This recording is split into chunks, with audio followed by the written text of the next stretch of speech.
and shine, Montclair. My name is Sabrina Hajsok, and you are listening to the first ever Tuesday edition of the Summer 2021 Morning Buzz on 90.3 WMSC Upper Montclair. I am here today with my co host Daji. and newscaster. Issa! How are you guys doing today? I'm excited to see you all. Ooh, excited for the summer. I can't I'm- wait. I'm happy with the hot weather. Me too, although it's kind of Same. cold today. Yeah, unfortunately. Yeah, it's been like all over the place. It's crazy. All right, guys. Well, let's get this party started. Isa, take us away with your newscast. Of course, you're listening to 90.3 WMSC Upper Montclair. I am Issa Winek with your news update.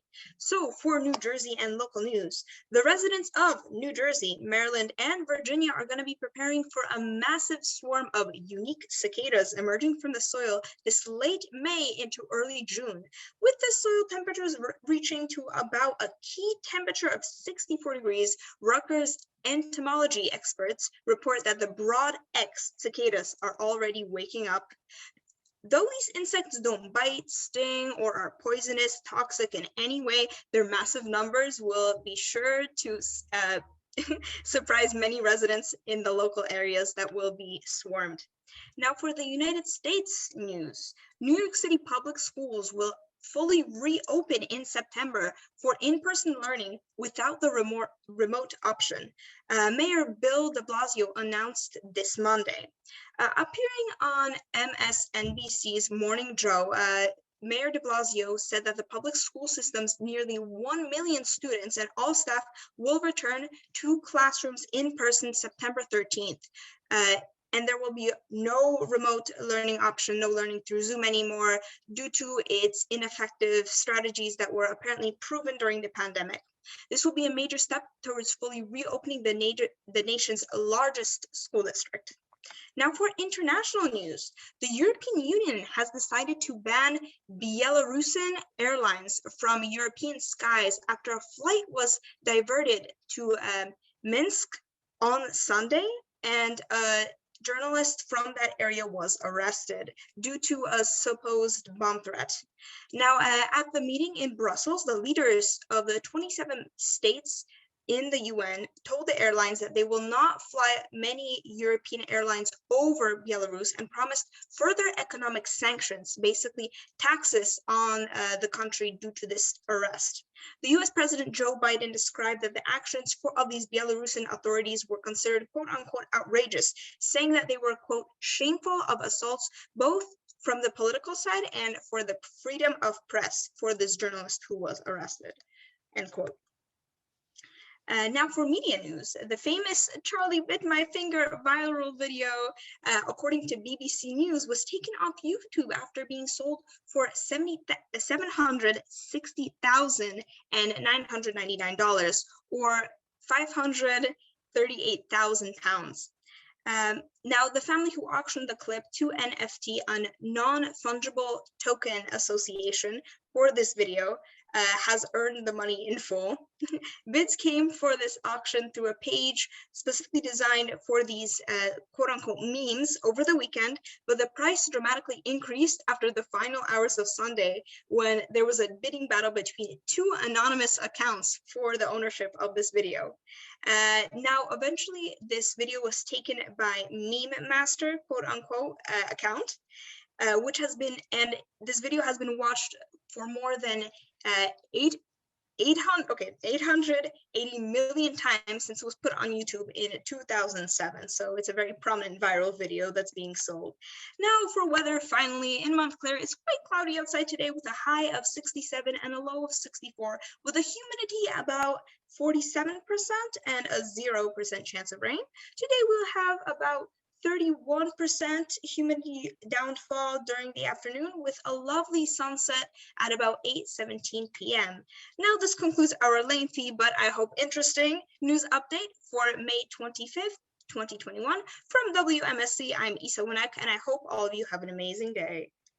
Thank you, Issa. That was very informative. I have never seen Charlie Bit My Finger, so now I know what I need to do after this show ends, because maybe I'm uncultured. I don't know. But all right, guys, we're going to move on to our first story for the day. I have some very exciting and really dramatic news for this time, but starting this Friday, Governor Murphy just announced that masks will no longer be required indoors in most circumstances. And in several places in New Jersey, will no longer be requiring that you have to maintain 6 feet apart. This includes in gyms, churches, restaurants, retail stores, and other businesses, which I think this is absolutely crazy. I can't wait to talk about this.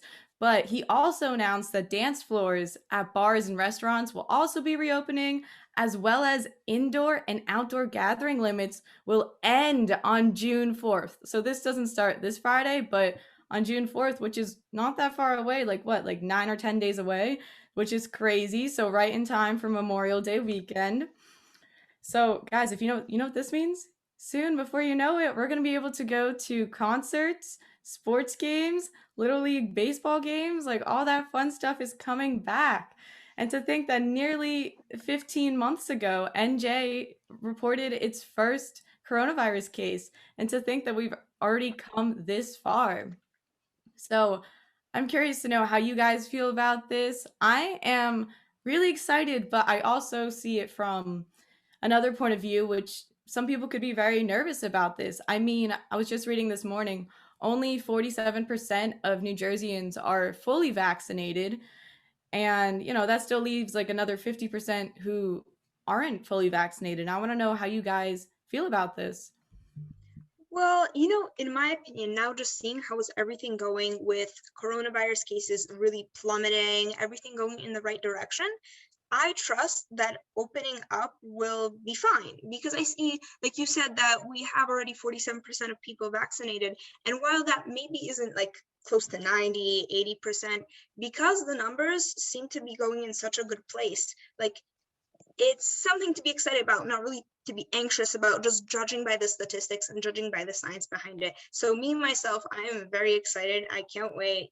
And yeah, I wonder how things go back to normal now that people are so used to wearing masks and everything. It's just very interesting because, like you said, for 15 months we were used to this new normal where we social distance, we wear masks, we don't see each other in person. And now when that's lifted, how will we go back to normal life? That's what I'm curious about. Yeah, I know. It's crazy. And I just wanted to add it on too that Murphy also said that if businesses still want to require masks and social distancing, they totally can. So even though the state might not require it, there might still be places that still do require masks. However, this is still a big step forward. And I mean, as someone who's fully vaccinated, I got my second dose this a week ago actually. So yeah, well, it's been a week.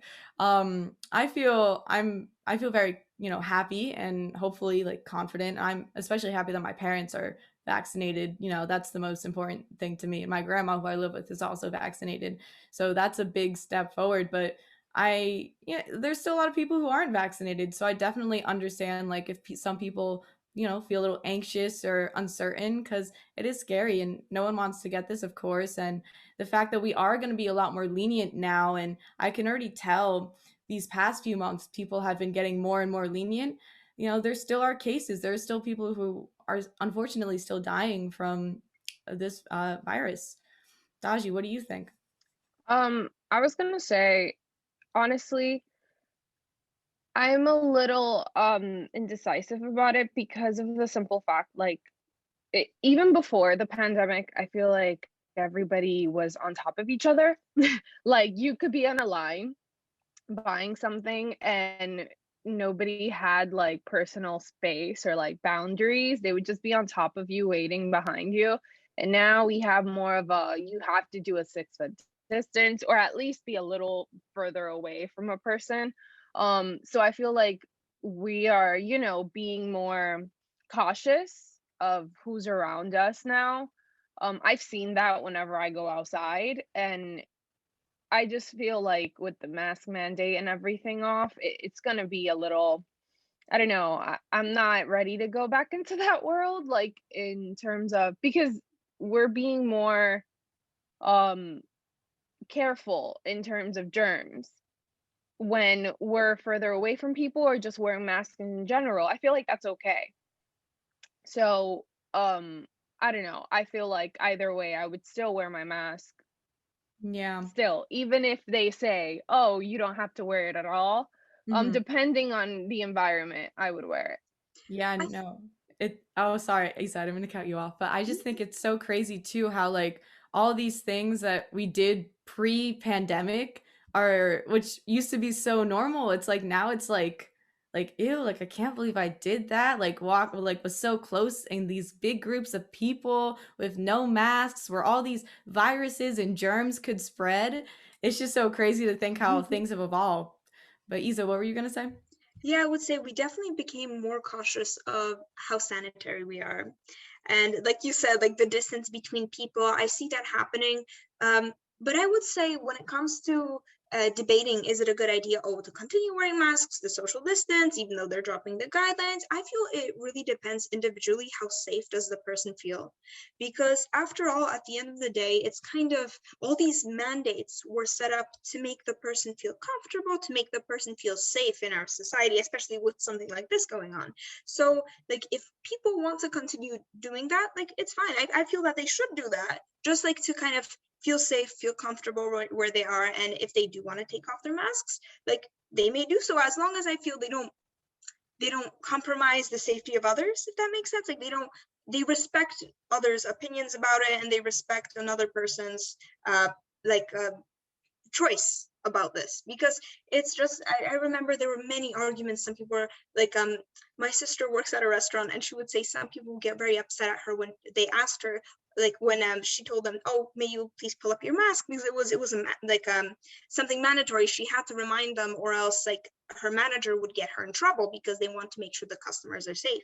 So some people get upset at her, some people want her to sanitize everything twice. Like there's a range of people out there. So as long as we respect each other's opinions and just move forward together, I feel we're moving in the right direction. Yeah, no, I 100% agree. And as I also worked in a restaurant, my last day was Sunday, but I worked in a restaurant for a bit of the pandemic. I waitressed, and it was also very interesting to see how people took it on differently. Like some people were like, "Oh, like can you sit me somewhere away from everywhere else so I'm not around people?" Whereas other people would walk in, with no masks on, and I'd have to be like, "Hey, like put on your mask," where you have to still walk into the restaurant with a mask on. But what I find interesting is that Governor Murphy is saying that unvaccinated people are encouraged to social distance and wear masks. However, the state will not require people to show proof that of their vaccination status. So it kind of brings me back to the point of, even though obviously like we all care, and we care about the safety of people and we want everyone to stay safe and healthy, but there are still a lot of people like throughout this entire pandemic who haven't cared as much as they probably should have. And um, with so many people not like just not wanting to get vaccinated, this, in my opinion, I hope isn't a problem, but it could potentially be problematic because there are people who don't want to get vaccinated, who don't plan on getting vaccinated, and who don't care, and who, even though you're encouraged to still wear your mask if you're not vaccinated, there are many people who probably will still go out there and do their thing now, just maskless with no vaccine, and just not caring about the rest of the world, which is worrisome in my opinion. However, um, oh, sorry, what were you gonna say? Well, I feel it's all right, like because cutting you off. you were discussing about vaccine decisions, and when I did make research about seeing why would people refuse vaccines, or what are the mandates, because there are apparently exemptions to the vaccine. There are two. One is a medical exemption, in which people who have sensitivities to vaccinations, or just are allergic to the ingredients, who just physically can't take the vaccine, or else they will get seriously sick. That's one exemption, that they won't be able to take the vaccine. Or a number two exemption is a religious exemption, due to religious beliefs that could contradict what's in the vaccine. Or I am aware that some religions have the right to refuse vaccines. So those are the two religious exemptions that I am aware why people wouldn't take the vaccine. And the third one, of course, is if someone disagrees with what's going on with the vaccines, or just politically finds it unjust. But I'm aware that the two exemptions, the first two, are the legal exemptions, according according to Article 6 in the Article 6 of the Human Rights Act of 1947. Wow. Okay, that was Very great. You specific, but I said. was very curious about this. No, that was very helpful.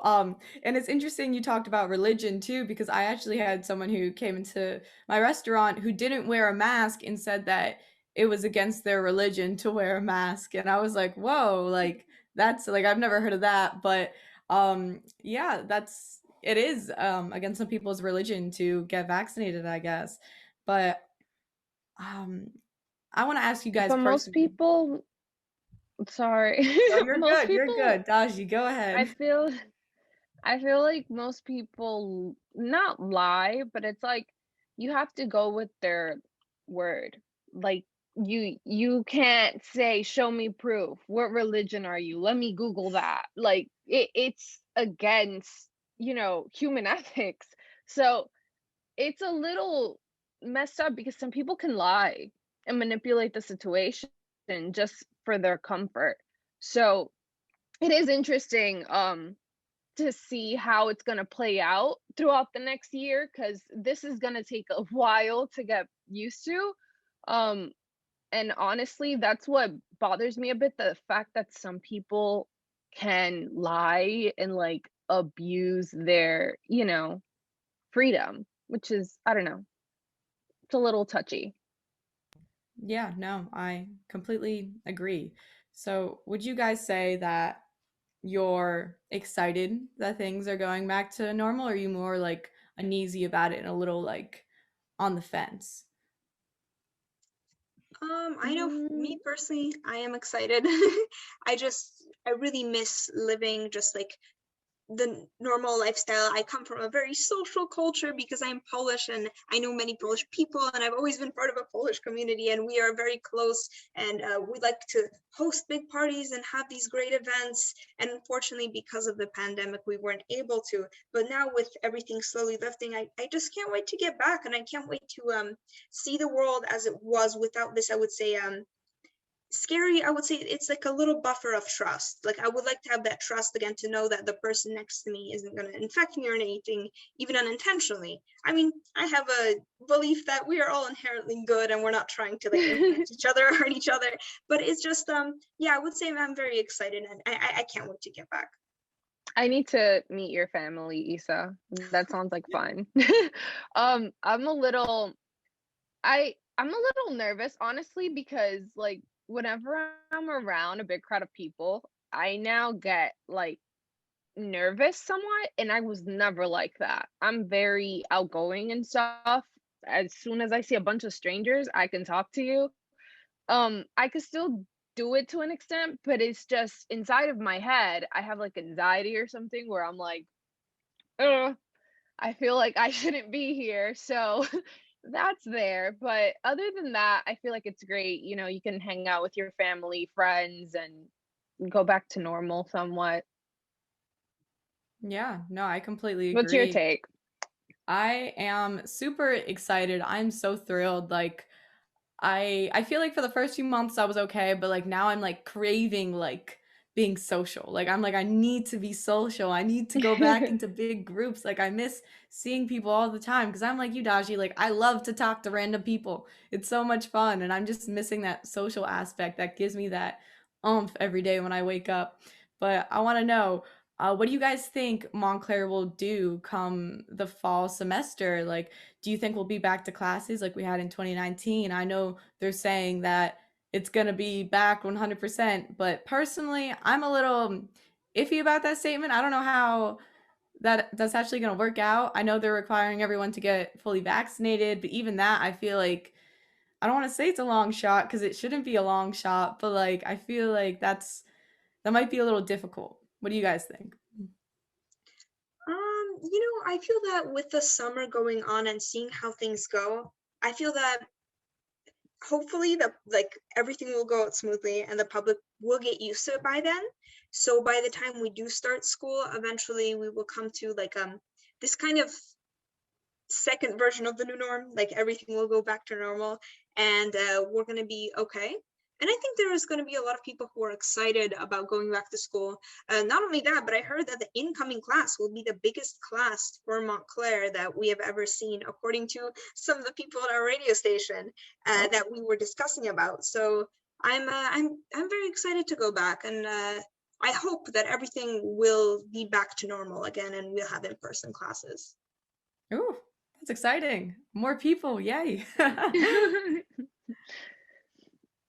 I'm a little honestly, I've never been physically at Montclair. This was this was my first semester. So I had to be on campus. I was doing technically 3 online, 3 physically on campus, and it did feel a little dead. I'm sorry, did And you live on campus or did you commute? no, I would commute.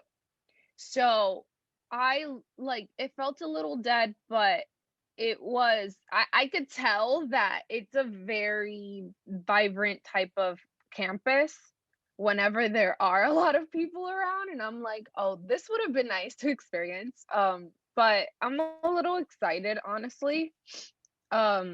I feel like it'll get better by the fall, like Issa was saying.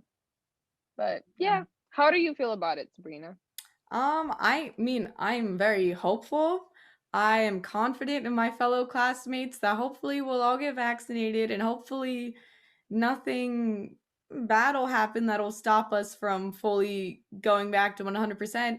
However, I do feel like it is a bit of a change from the pace we were going this semester, like a big change in my opinion. So I hope that we're able to do it.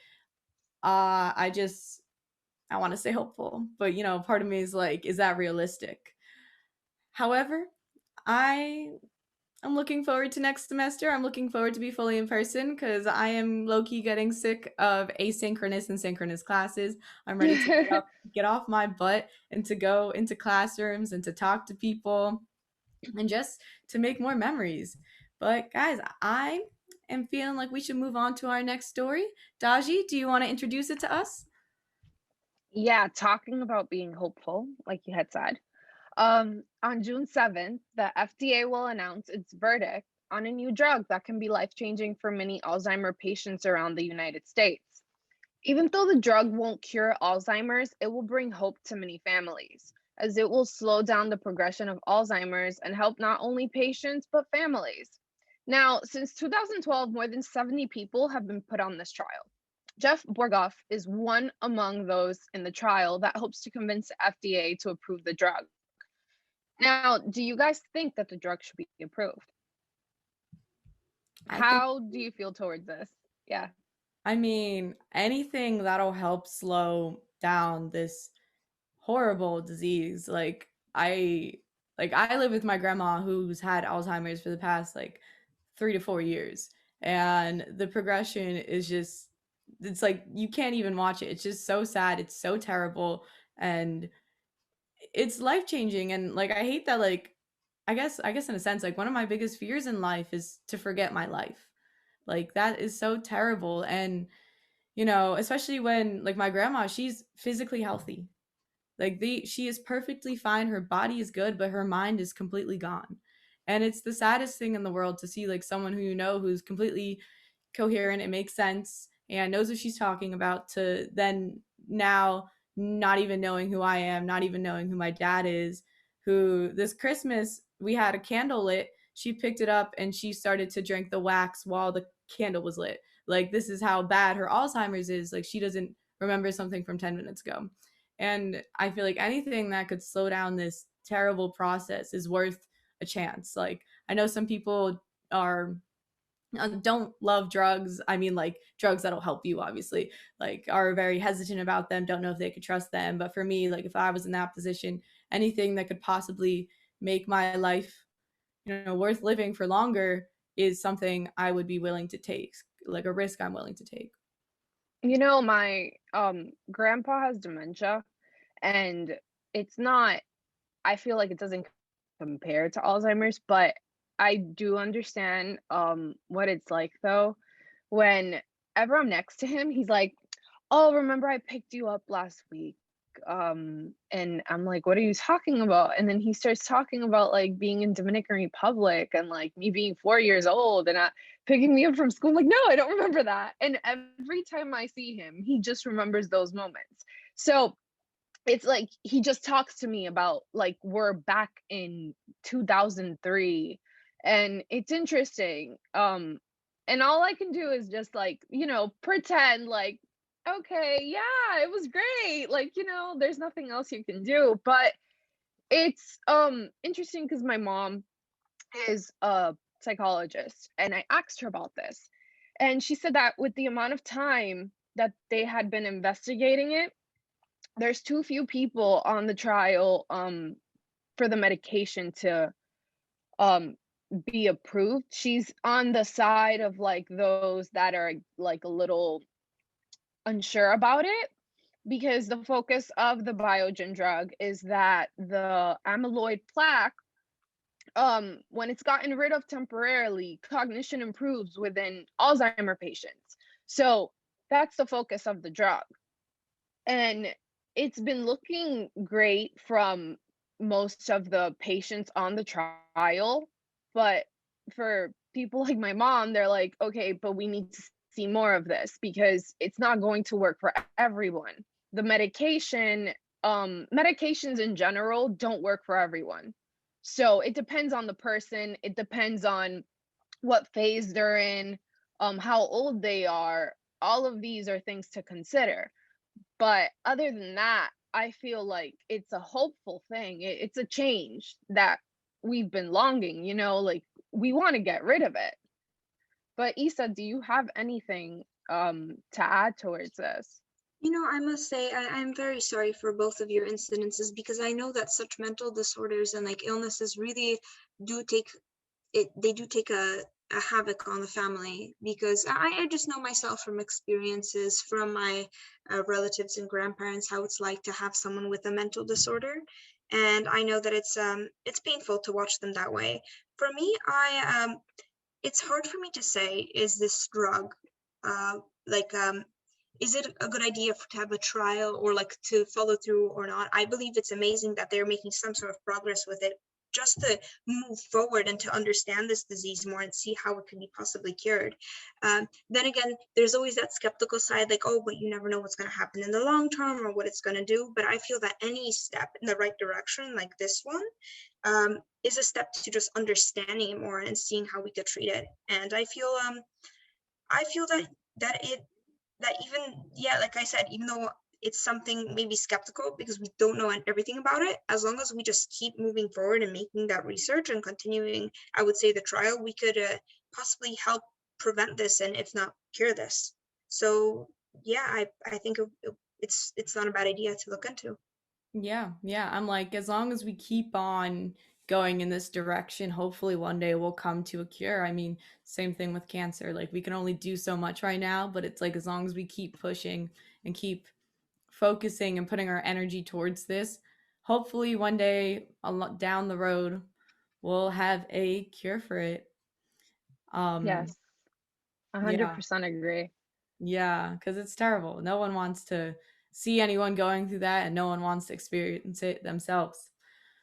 But all right, guys, I think we are going to take a short break. All right, and we're going to come back and we're going to have some more lighthearted stories. But our producer Kyle, you're going to take it away with some breaks, right? And we are back. You are listening to 90.3 WMSC Upper Montclair, and we are going to jump right back into our stories. So next up for the day, I'm going to talk about the Brood X Cicadas, which, for those of you who don't know, it's a sort of bug that have begun crawling out of the grounds in New Jersey after 17 years of sleeping. And I know Isa briefly mentioned this in the newscast, but I'm going to get a little deeper into this. So in several counties, specifically in Mercer County, so in Princeton, Hopewell, and Clinton, and in some Hunterdon counties, specifically Kingwood and Lambertville, these bugs have been caught, or they've been seen in these counties crawling out of the ground.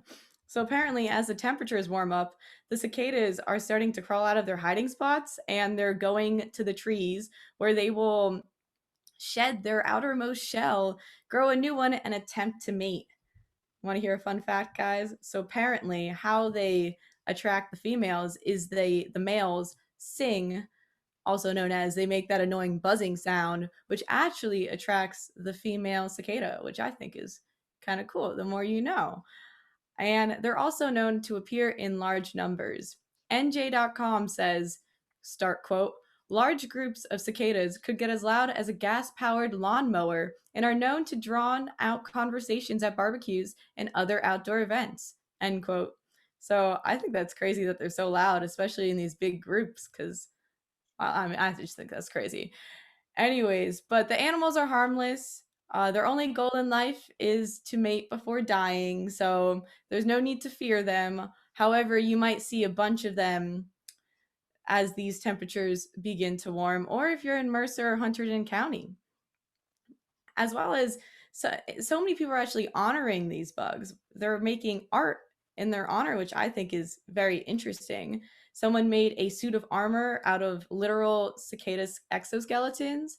In Baltimore, people are making life-size painted cicadas roam around the streets, and some have even drawn them with chalk art on the ground. So this is a lot, guys. A lot of cicadas, a lot of It's art. also What do you say? also there have been what's it called? I saw they were apparently also eating them. They air fry them and they eat them for, just I guess they say protein it's purposes crunchy and it doesn't nutrients. taste like much. Oh, I did not know this. Yeah. I'm going to screen share and show our Facebook audience. Oh, Sabrina, unfortunately, I believe you are on mute. I was on mute. All right, guys, for our Facebook audience, this is what the cicada looks like. So it's like a little bug and has wings. And here's what a swarm of them look like. So watch out for these cicadas. You don't want to bump into a swarm of them. However, if you do, they are harmless and they're, I guess, in a sense, they could be considered kind of cute. Their only goal is to mate, so I think that's kind of adorable because, like, they're not evil. They're good intended little bugs.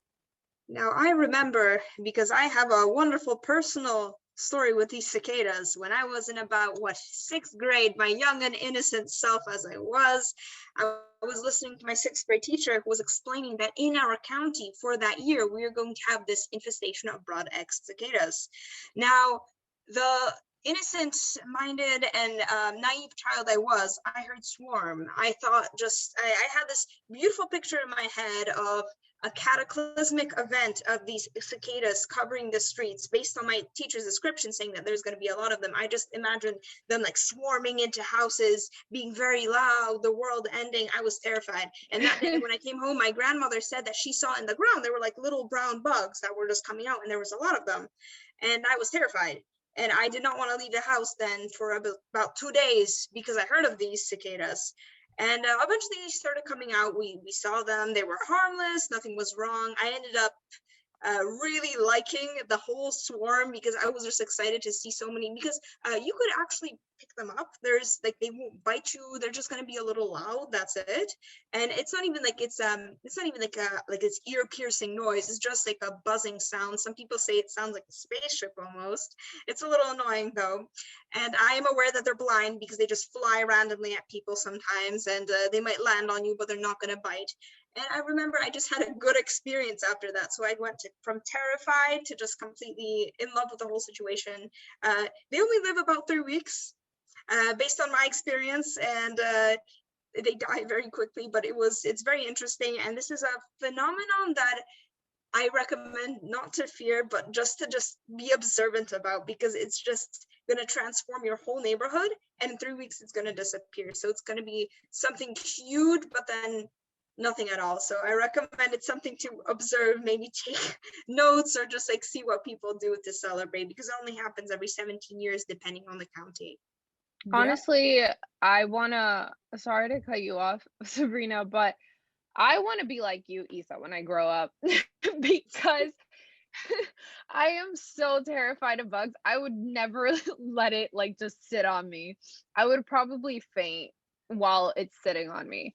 Oh my. So when you said you let them come on you, that's brave. That is brave. No, I'm like you, Daji. I'm like, I want to be more accepting of bugs. I want to like them because I know most of them are harmless, like this poor cicada. But if I see one, like I'm that person who runs. like I'm like, oh no, a bug. Ooh, I'm out. Like goodbye. But I'm sorry, I got a little distracted because Kyle, our producer, sent an article in our chat, and it's called Cicada Pizza and Nymph Spring Salad. It's what's for dinner. So I don't know if I want to get into this story, but I guess you can make cicada pizza, but we're not getting into this. Oh my gosh, I'm just looking at it right now. I'm sorry. It's just a little disturbing to see. It is a little Oh, just for the viewers sensitive to bugs, I recommend not to really take a look at what people could do with cicadas. But if you do want to take a look, it just looks like a bunch of cicada exoskeletons on food, which for me is unappealing because I'm not used to looking at that. But Yeah, even most when people could be creative. even when I forget who was talking about how they air fried cicadas. Oh dear. Yeah, they're doing that No, now. no, thank you. Where is it? Like in museums when they have like the lollipops with like the bugs in them. Do you guys Oh know what my I'm talking gosh. about? I always like, I stay away from those. No. yeah, no, I stay away from those too. I'm like, why would anyone want to literally like why would anyone buy that? Like in my opinion, of course there's nothing wrong with buying them. Don't get me wrong, audience. You could totally go buy your bug lollipops. However, I'm always like, why would someone want to buy that? Oh, yes, I would ask. I would write the creators of those lollipops a very detailed letter. Why are they trying to ruin my childhood and my experience at the museum by showing that and inspiring other people to do so? Yeah. I'm You know, sorry, it that just can doesn't look be. right. It just looks so strange. Like, why would you eat that? At least in my opinion. Well, I know in some cultures they do eat bugs because bugs do have like a lot of protein in them. But personally, for me, that's just not my go-to. Daji, what were That you? can be how I was gonna say that can be how they keep children away from lollipops. That Oh might my be God. it. Ooh, some reverse That's a very psychology. interesting tactic. Yep. I mean, Might be it. yeah.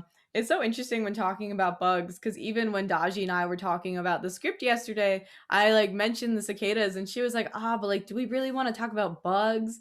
And I told her, I was like, well, because I did the morning buzz not last semester, but 2 semesters ago. And we had this long conversation about the lantern flies that came out during that time period in New Jersey, which were bugs that came out that are really bad for the environment and they would kill trees. So we were actually like informing people that you're supposed to like kill a lanternfly if you see one. So to get like this bug that's completely harmless and just like hanging around is kind of nice because like Yeah. it makes me like the bug a little bit more, and my overall respect for bugs goes up with a bug like the cicada because I know they're just trying to mate before they die.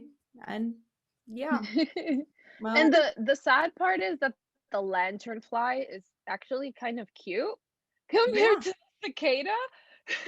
But the cicada's not, so you would think you would have to kill that. So, you see, looks can be deceiving. yeah. I was actually on a film set in the fall semester and we saw some lanternflies. And someone took, for those of you who don't know, like in film, you have the slate, which is that thing, that clapperboard that you like clap and it syncs the audio and the video. And someone took the slate and they hit the lanternfly with it to kill it, and the slate broke in half. And I just Oh thought my.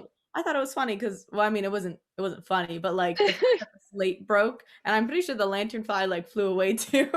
So, but all right, moving on from bugs. Daji, why don't you start us off with our next story? So, our summer's getting started by cicadas. Now, this summer, everyone has something that can be added to their bucket list. It's not cicadas, it's a new park called Little Island, designed by Heatherwick Studio. It opened recently on May 21st. It is located in the Hudson River with entrances on 10th Avenue between 13th and 14th Street. Right now, for our viewers, we screen shared how the park looks. It looks so awesome. And you just see a square, a lot of greenery, and there's the two entrances that I was just talking about. Now, landscape architecture is something New York City has cultivated into a great must-see environments, such as Domino Park in Williamsburg, the High Line in the Meatpacking District, and now Little Island, which also is in the Meatpacking District, overlooking Hoboken. This park was designed with 280 concrete piles that make its way to a beautiful design structure that preserves aquatic life. It's something new that was made from something old. The concrete piles from the old pier are located here, and they used the remnants of it to create this new park. 132 structured tulips make their way up to the facade, which is the most beautiful part about the park. The park is designed with three main areas: a playground with snack and beverages, a nearly 700-seat thrust stage theater, and a glade area for quiet contemplation or sunbathing. There are three performance venues that hold different events depending on the amount of people. Now, at this time, because of COVID, there are limited capacities to enter and enjoy the park. Personally, I love the park. It looks awesome. I want to go there possibly every week because they also have different events happening where it's either related to music or, arts and crafts and stuff. And it's just, you're in harmony, not only with nature, but also musical sensibility. So it's awesome. So what are your thoughts? Are you guys going to go? Oh, yes, I'm gonna go Daji. Like, as soon as I read this article, I was like, I am going. I love nature. I love parks. I love I love New York, honestly, too. And I think this is so spectacular because there is so little greenery in New York. And obviously, it's hard to squeeze in some trees and some parks when everything's so crammed in there. So I find it interesting how they literally made it into an island because I guess you do what you got to do in New York, right? But this looks so fantastic and like so much fun. Like I want to have a photo shoot there. I want to go on a picnic there. If I'm going to take my boyfriend there. So thank you for this awesome date idea, Daji. How about you, Yeah. Isa? Honestly, I must completely agree. It's awesome. And especially that New York, because it's so industrial and modernized, urbanized, like we need a little bit of that greenery. And this just seems like a great option to hang out, to have just a great time with friends and family, and even like a great tourist attraction for people coming to the US. What I also heard about this interesting place is that after about 8 p.m., I believe, according to an article I saw on ABC, that you could reserve, like you have to reserve spots in order to view the sunset because so many people want to go there and see their like the sunset. Apparently you could see is beautiful. It's so Instagram worthy. People are taking a lot of photos. There's photo shoots there. People are shooting videos, music videos, films. Like already so many people are booking for that specific sunset time. So now after 8 p.m., I believe you have to make a reservation. But other than that, during the day, it's completely open to the public. But I would be completely down to go there because it just looks so fun and interesting to explore. Oh, Yeah, and it's yeah. open from 6 a.m. to 1 a.m., I believe. But then the limited capacity is like 12 p.m. to a certain time. It's still, I feel like they're still working on the times because I'm pretty sure it's going to be packed and they cannot allow everybody to go in. So, I just find it so interesting comparing this little island to Central Park, which is so massive. And I don't know if you guys feel this way, but I love Central Park. However, I do find it to be very overwhelming. And I kind of like how this one is more like of a box. It's kind of like when you look at Disney World and then Disneyland, and like one is just so overwhelming and the other one is just like a box. And that's how I kind of feel about this park because I mean, personally, obviously, I haven't been there yet, so I don't know what it's really like. But I do feel like I kind of like how it's in like a smaller area and how you can kind of get a good sense of like where you are once you're there. And I love the fact that, I mean, I don't love the fact that you have to reserve a spot after 8 p.m., but I do like the fact that it is a nice sunset spot, of course, overlooking the Hudson River, which is probably stunning. And it just makes it all the more reason to go. Well, I was raised in New York City. I lived in the Bronx. I went to school in Manhattan, and my high school was 3 blocks away from Central Park, and we always had to pass it to do trips or do whatever. So I like got used to the crazy madness that you feel when you're in it and you're like, whoa, why is there so many buildings around me? What I'm starting to appreciate is that they're starting to make parks in places where you don't feel claustrophobic. You don't feel like there's a bunch of buildings like hugging you. Instead, you see a layout. You see, let's say in the piers in Brooklyn, beautiful. Like you just see the whole skyline of New York City. That's awesome. I feel like it makes you, I don't know, feel at peace in such a crazy city. So it's nice that they're starting to like do that and looking at Jersey now. So I like that part most. But continuing on, in New York City as well, Sabrina, take it away. All right, thank you, Daji. Well, in New York City, apparently a kitten was trapped under a car while it went through the car wash, but it survived. All right, so this is a happy story. The police department said the driver had made an approximately 10-mile drive from Buffalo to Cheektowaga, gone through a car wash, and parked at a mall before a bystander heard the kitten meowing in distress under the vehicle. The owner of the vehicle said she did not know that the kitten was there, and she does not own a cat. But thankfully, the cat is currently being cared for and is safe and hopefully is healthy. And yeah, so this is crazy. I can't believe this cat went through the car wash. Like, I feel so bad for it because I know most cats don't like water. So this could have been a very like traumatizing experience for it.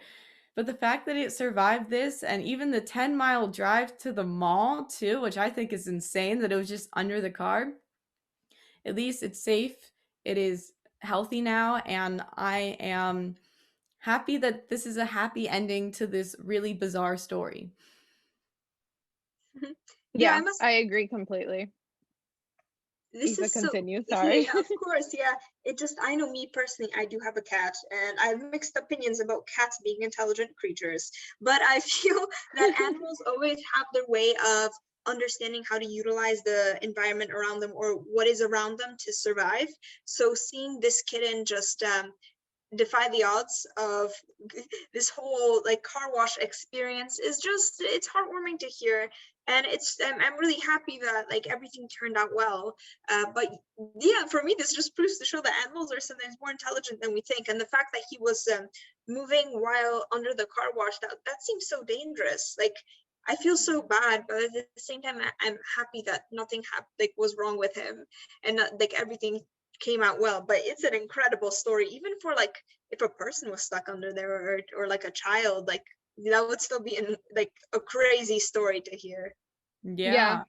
I think it's interesting when we talk about like an animal's intelligence, because like I have a dog and my parents always like joke around that my dog is so dumb, because he is kind of dumb. But like I've also had like my dog before this dog was really smart, so it's interesting to see how like I guess they all differ, like they all have different personalities. I mean, obviously your cats are gonna have some of the typical stereotypes, like cats are usually smarter than dogs and they usually supposedly know more than dogs do. However, it's interesting to see like how some they differ like humans, you know? Like some of us are smarter than others. Like it's just interesting to see how they all have like different personalities in a sense. But wait a minute, are you guys more dog person or a cat person? I feel like Which do you Issa's a incline cat towards? person. Am I right? But she has a dog too. Oh, she does? Oh, okay. I mean, me personally, I would say I'm definitely more of a dog person. No offense. I I'm like sorry. I like cats, and I'm fine with cats. My cat is very strange. I think my cat thinks he's a dog because he runs around and he meows like as if he barks, like he's trying to communicate. But yeah, he meows loudly basically. He has like this little ball that he chases back and forth. He's a very interesting creature on his own, very unique. So it's hard to say whether he thinks he's a dog or whether he's just like an alien who invaded a cat. But overall, I remember I did have a dog in my past. Unfortunately, he passed, but he lived until he was about 16. And he was a Jack Russell Terrier, and Oh, I remember. wait a second. Really? Sorry, I have a Jack Russell Terrier, and my last dog was a Jack Russell Terrier, so that's funny because not a lot of people have them. But I'm sorry, Yeah. you can continue. But no, it's all right. Yeah, we're actually trying now to get a Jack Russell Terrier, looking around because, especially during the pandemic, a lot of people adopted dogs and everything. So it was just, it was hard to find a dog during that time. But now with everything subsiding, we do want to find a new pet for us. But yeah, I would say I'm definitely a dog person. I think I'm a dog person because I'm traumatized from a cat. Like, I used to have both a dog and a cat, and I was like 4 when I got my first kitten. She was so cute. She would like go into everybody's shoe and like do her business. It was adorable. I found it hilarious. And then my sister had a cat, and that cat would open the door every night and start playing with my feet while I was sleeping. Oh, that would From terrify me. That was so bad. The whole summer, that's all that cat would do. And I would just be like, nope, I can't do this. Like, I have a love for cats from far, to an extent, but they're really smart creatures. I would want to be Catwoman, like, most of the time, but dogs, they get my place, you know. But yeah. Wow. Yeah, no, that would terrify me. I love how you said like it was almost endearing when they did their business in your shoes because I would be like, I don't like this. I would be like, nope, nope, cat, no way. You're not allowed in the shoe closet anymore. But yeah, no, I feel like I'm more of a dog person, but naturally I've only had a dog before, so like I feel like I can't not be a dog person if I have a dog, you know? I get that, yeah. Do you know that now, apparently, sorry to cut you off, Sabrina, You're good. there's a speech pathologist that like has these buttons where the dog is now able to communicate with her. And it's so cool. Now a lot of dog owners are starting to do this where if a dog wants to say, let's say, out, water or something like that, like they press the buttons, they know which buttons it is, and they're able to communicate with her. And it's so cool. Like, now that's up and coming. And I was like, what? Because I believe dogs are super smart. Some may lack a little bit than others, but I feel like they get you. That's so But cool. yeah. I wonder how do they teach them that, like initially, like if they want water, if they want to go outside, like how do they teach them to differentiate that or communicate in that way, not like specifically? And I'm just curious, like how would they do that? Because I would be very interested in doing that with my dog once I get him. I'm pretty sure she says like out, and then she presses the button that it is. And she just does that repeatedly. I read an article and I saw that she had said that apparently the dog at least like taps it like 27 times a day. And it's interesting because even like she came back from the pool and the dog put water, great. Like he was saying like he liked going to the pool. So it was cute. Oh, wow. It's like, yeah, you could understand your dog at another level.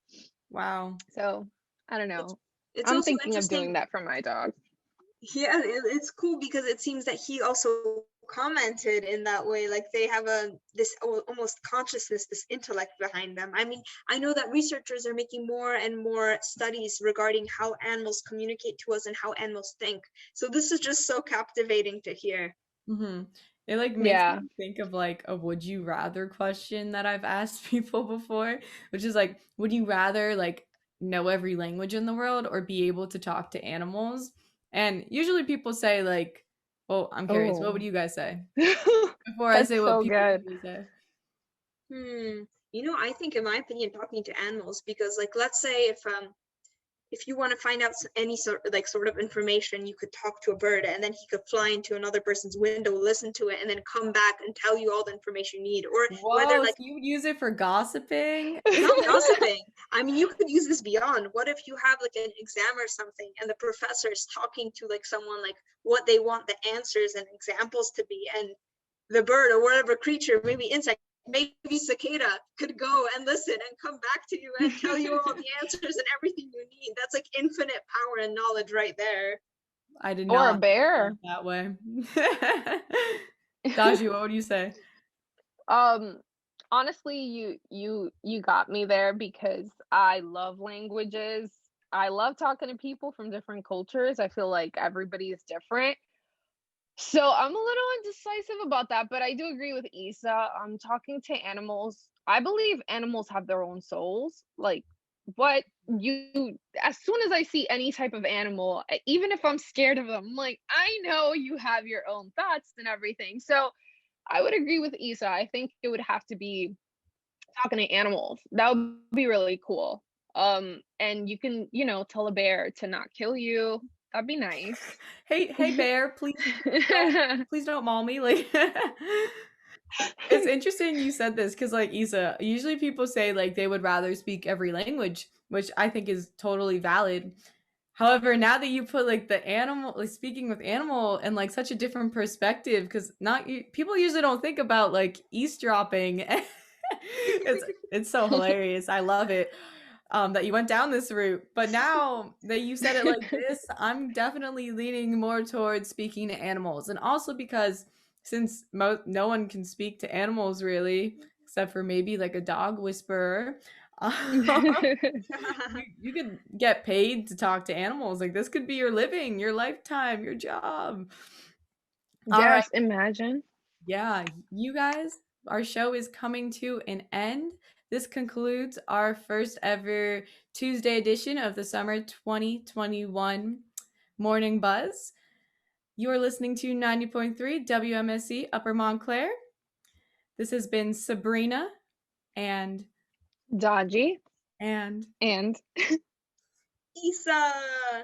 And thank you for listening. And we hope to be back with you guys again next week.